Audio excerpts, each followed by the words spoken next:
श्रीराम समर्थ. नमस्कार.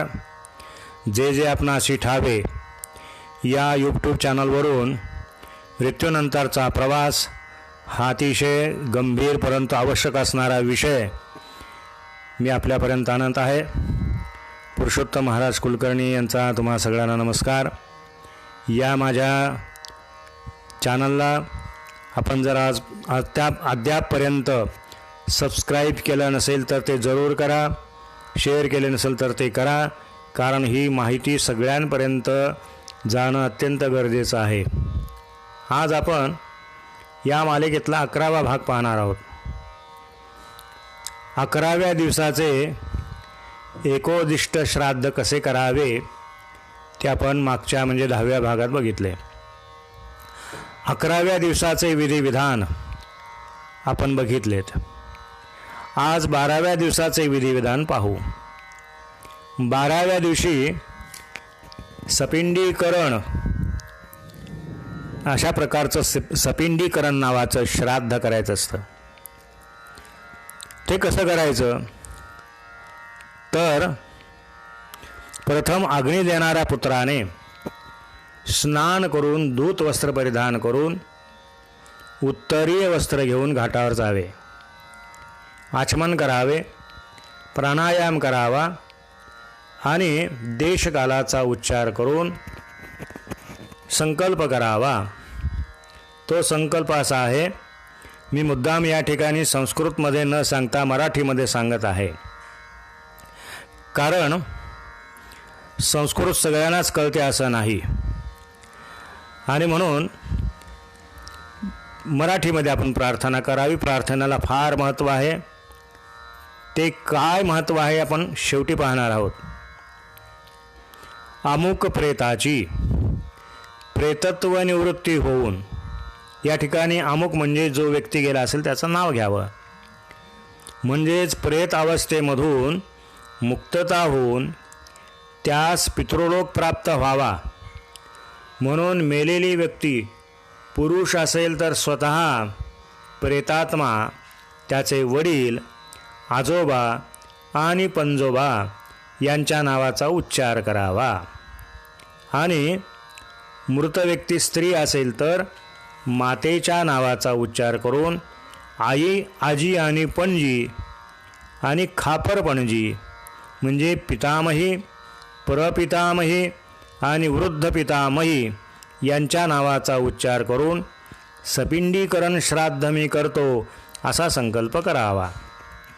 आणि यांच्या प्रित्यर्थ 12व्या दिवशी पार्वण आणि एकोदिष्ट पद्धतीने सपिंडीकरण श्राद्ध मी करतो असा संकल्प करावा.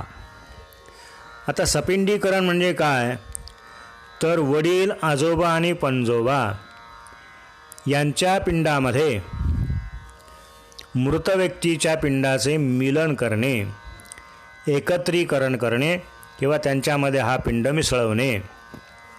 जोपर्यंत आपण सपिंडीकरण करीत नाही तोपर्यंत मृत व्यक्तीला प्रेत अवस्थाच असते. म्हणजे 12व्या दिवसापर्यंत मृतास प्रेत अवस्थाच असते. आजचा 12वा दिवस म्हणजे मृत व्यक्तीस प्रेत अवस्थेमधून मुक्त करून पुढील गती प्राप्त करून देण्याचा दिवस असतो.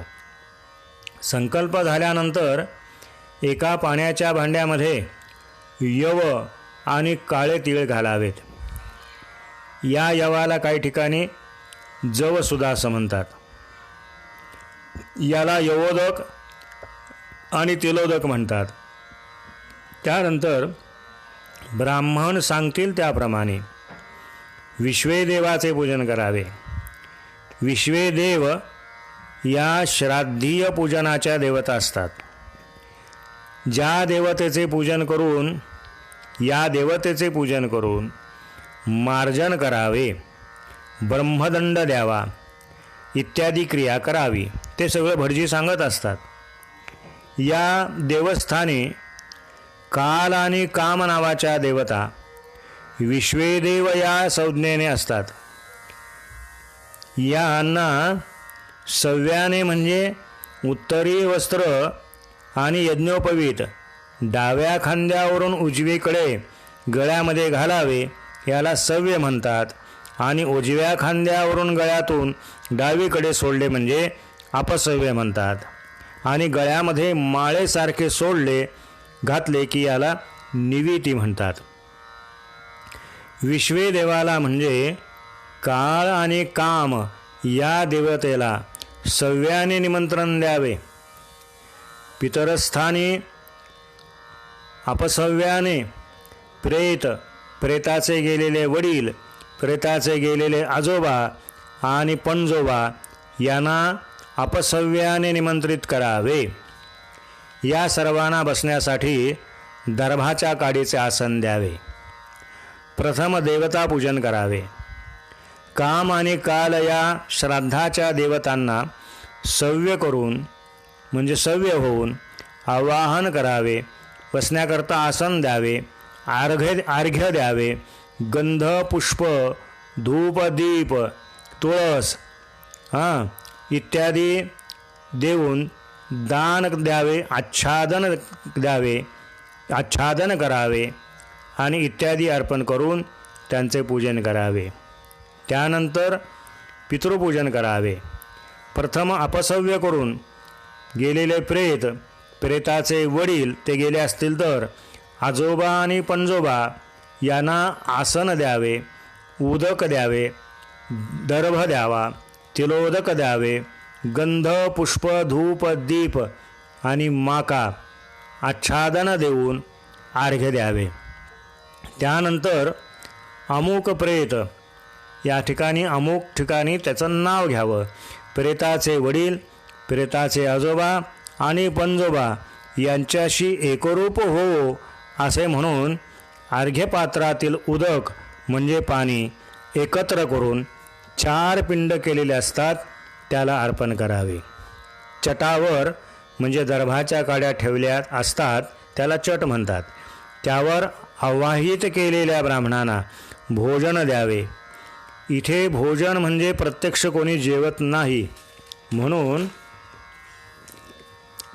चटावर आवाहित केलेले जे ब्राह्मण असतात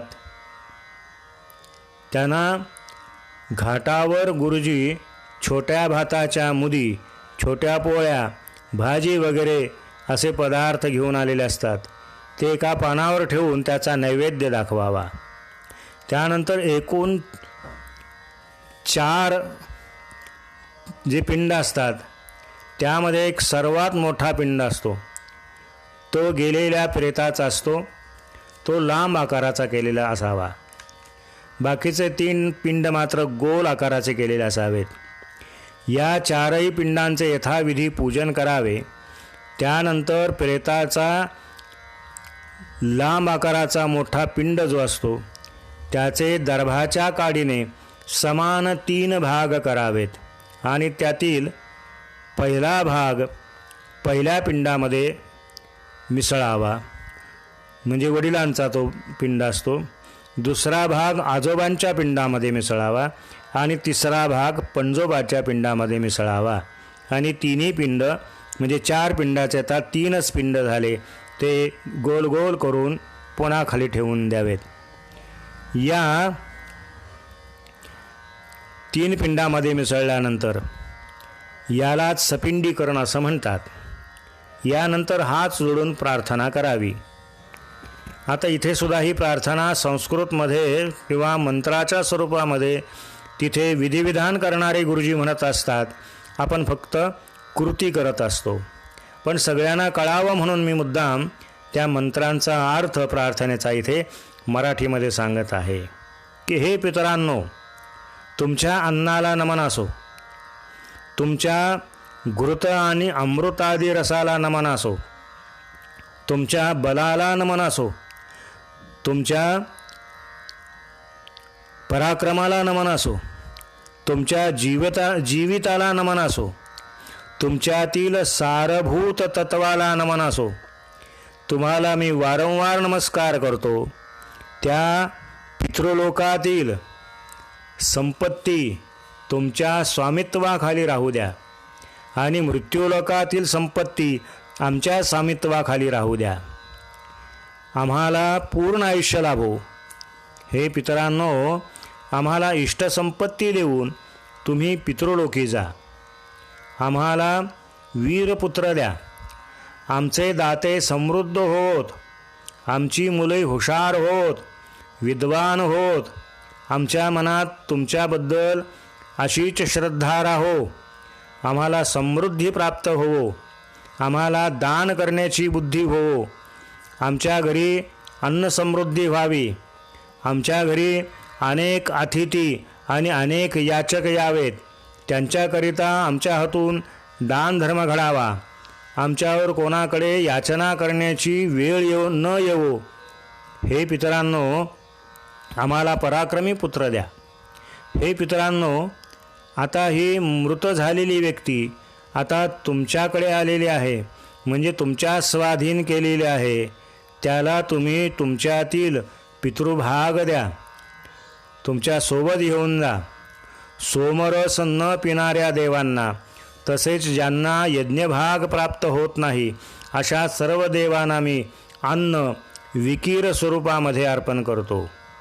आमच्या कुलामध्ये जे संस्कार न होता गेलेले आहेत, मेलेले आहेत, तसेच आमच्या कुळामध्ये ज्या त्यागी स्त्रिया होऊन गेल्यात, त्या सर्वांना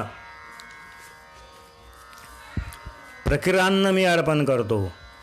तसेच आमच्या कुळातील गेलेले कुमार आणि कुमारी, तसेच गर्भपात झालेले जीव, अशा सर्वांना हे प्रकिरान्न मी अर्पण करतो.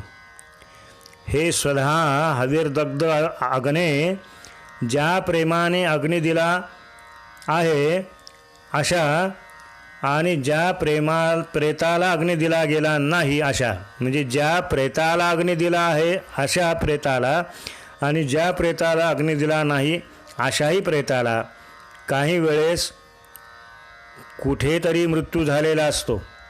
व्यक्तीचे प्रेत आम्हाला मिळत नाही, म्हणून अशा अग्नी न दिल्या गेलेल्या अशा मृत शरीराला तू स्वतःमध्ये सामावून घे, अशी अग्नीला प्रार्थना करावी. ही प्रार्थना आपण करीत नसतो, तर आपल्या करवी घाटावर विधिविधान करणारे ब्राह्मण मंत्राद्वारे ही प्रार्थना करीत असतात. त्या मंत्रांचा हा अर्थ मी आपल्याला सांगितला. प्रार्थना झाल्यावर पूजन केलेल्या पिंडाचे वाहत्या पाण्यामध्ये विसर्जन करावे. पाणी नसेल तर गाईस खायला द्यावे. त्यानंतर अयोध्या, मथुरा, माया, काशी, कांची, अवंतिका, पुरी, द्वारावती चैव सप्तैता मोक्षदायिका हा श्लोक म्हणावा. अयोध्या, मथुरा, माया, काशी, कांची, अवंतिका, पुरी, द्वारावती चैव सप्तैता मोक्षदायिका अशा श्लोक म्हणून प्रार्थना करावी. आणि जिथे पिंडपूजन केले होते ती जागा स्वच्छ करावी, फडक्याने पुसून घ्यावी. अशा प्रकारे सर्व कर्म झाल्यावर मी केलेल्या प्रेत पितरादी पिंडीकरण श्राद्धाचे पितामह प्रपितामह स्वरूपी जनार्दन वासुदेव परमात्मा प्रसन्न हो, अशी प्रार्थना करावी. आणि अशा पद्धतीने येथे 12व्या दिवसाचे विधिविधान पूर्ण होते. इथे सर्वांना एक सांगा असे वाटते की प्रत्येक ठिकाणी अशा पद्धतीने विधिविधान केले जातातच असे नाही. काही ठिकाणी विधिविधान करणारे ब्राह्मण मिळत नाहीत. तसेच करोनासारख्या विषाणूमुळे लाखो लोक मृत झाले आहेत. कोणाचेही विधिविधान केले जात नाहीत. इच्छा असून सुद्धा करता येत नाही. अशा वेळी मी या भागामध्ये सांगितल्याप्रमाणे मनापासून प्रार्थना करावी. प्रार्थनेमध्ये खूप मोठे सामर्थ्य आहे. किंवा घरातील सर्वांना एकत्र बसून 10 दिवसामध्ये या प्रवचनाच्या ऑडिओ ऐकाव्यात, तरीसुद्धा त्यामुळे निश्चितच पुढची गती प्राप्त होईल. पुढचा भाग आपण उद्या पाहणार आहोत. सगळ्यांना नमस्कार, धन्यवाद.